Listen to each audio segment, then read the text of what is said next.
Que a paz de Jesus e o amor de Maria estejam sempre presentes no seu coração e na sua vida. Quarta-feira da 10ª semana do Tempo Comum. Evangelho de Mateus, capítulo 5, versículos de 17 ao 19. Disse Jesus aos seus discípulos: Não penseis que vim abolir a lei e os profetas. Não vim para abolir, mas para dar-lhes pleno cumprimento.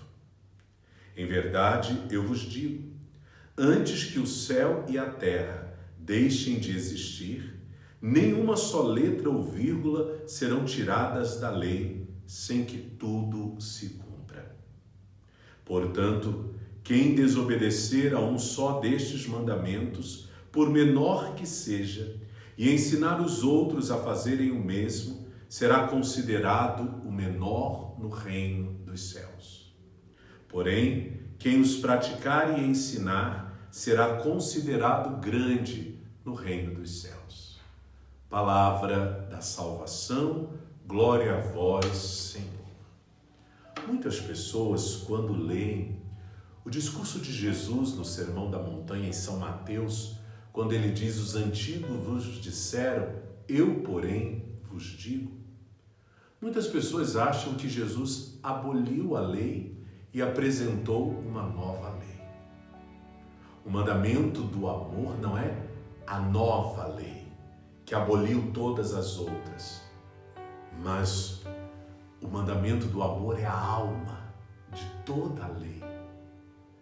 Sem o amor, a lei fica fria, legalista nos tornamos.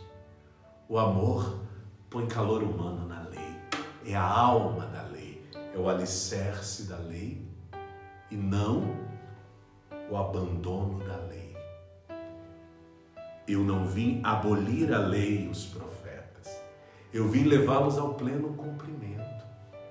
Então, quando diz eu, porém, vos digo, Jesus vai aperfeiçoar o cumprimento da lei, nos apontar direções a partir da lei e vai, na verdade, suavizar o fardo.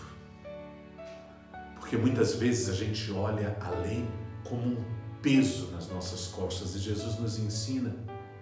É triste querer um fardo pesado nas costas do outro e um fardo leve nas nossas costas. Então Jesus não quer que a lei seja um peso em nossa vida, mas Ele quer que a gente viva a nossa fé com leveza. Como eu gostaria que muitos cristãos compreendessem essa palavra que hoje o Senhor nos dirige. Leve a vida com leveza. Viva a fé com suavidade, com tranquilidade. Porque tem pessoas que vivem a fé com tanto rigor, que acabam se tornando pessoas muito fechadas, muito duras. Nós precisamos, lembram do Evangelho de hoje? Ser sal e luz. Por que a gente sente falta do sal? Porque sem ele a comida fica sem sabor. Por que a gente sente falta da luz? Porque sem ela a gente não vê a beleza, a perfeição da vida, não enxerga o caminho. Assim tem que ser a vida do cristão. Leve, tranquilo. E a gente percebe que tem muitas pessoas que levam uma vida de fé muito fechada, muito dura, onde tudo é pecado, onde tudo é pecado, onde tudo é o demônio, onde tudo é o demônio. Olha, tem pessoas que às vezes parecem falar muito mais do demônio do que de Deus. Não é possível que você acredite num Deus tão perverso, num Deus tão castigador, quando Ele é amor, é paciência, é mansidão, é perdão. Deus é misericórdia. Então a gente precisa respirar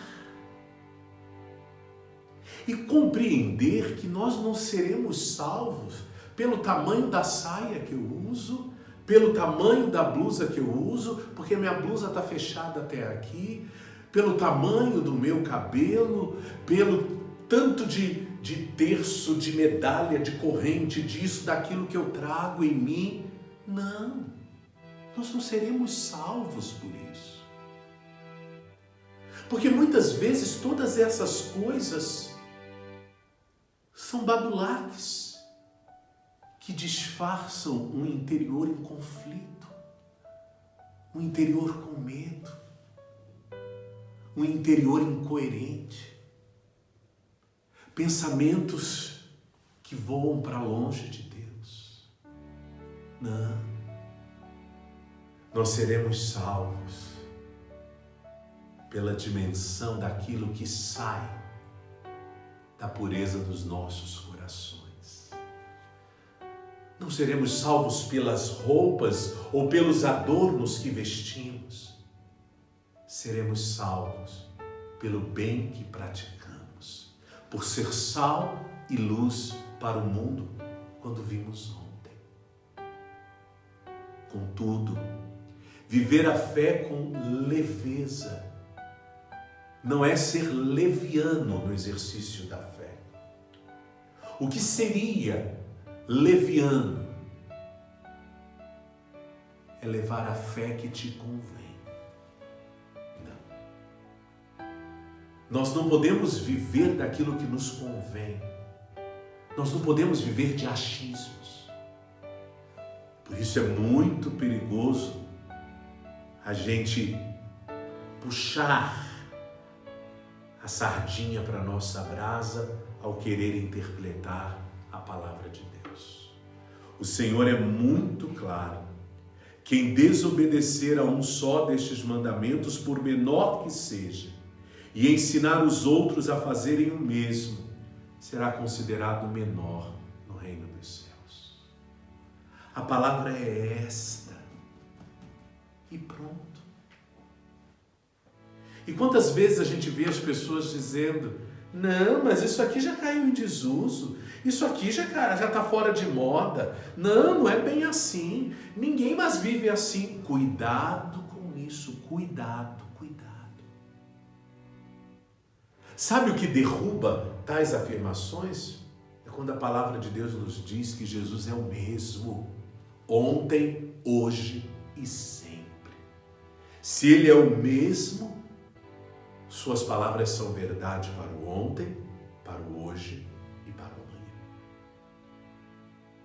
Por isso que este livro, contendo escritos de mais de 3.000 anos, consegue ser tão atual, porque está cheio da inspiração do Santo Espírito. Por isso que você pode ler um texto 10 vezes, que 10 vezes você vai tirar uma mensagem nova de dentro da palavra. Viva tal qual pede a palavra. Não queira dar um jeitinho brasileiro na palavra de Deus que você coloque em risco a sua salvação. Temos que ser coerentes e autênticos na vivência da nossa fé. Por exemplo, quando a gente vê um adulto que se diz cristão, católico, às vezes até numa pastoral, dizendo para uma jovem: você não pode se casar sem se deitar com o seu namorado, você precisa conhecê-lo para ver se realmente é a pessoa que você quer, se você vai se identificar. Isso é modernidade, não é palavra de Deus. A palavra de Deus continua dizendo que a castidade, ela é necessária. Que só o vínculo do matrimônio nos dá condições de romper com a castidade. Então, é um pequeno exemplo de muitos que eu poderia dar a vocês. A palavra de Deus, ela precisa ser praticada como nos pede. Isso não é legalismo, porque o legalismo faz com que a prática se torne pesada, austera. Isso é fé. Viver com leveza, com tranquilidade, consciente de que a minha vontade não salva. O que salva é a vontade de Deus. Então, para a palavra de Deus, só me cabe dizer: seja feita a vossa vontade, Senhor. E me sustenta quando os meus desejos forem fortes, quando a minha fé vacilar. Que Deus te abençoe. Em nome do Pai, do Filho e do Espírito Santo. Amém.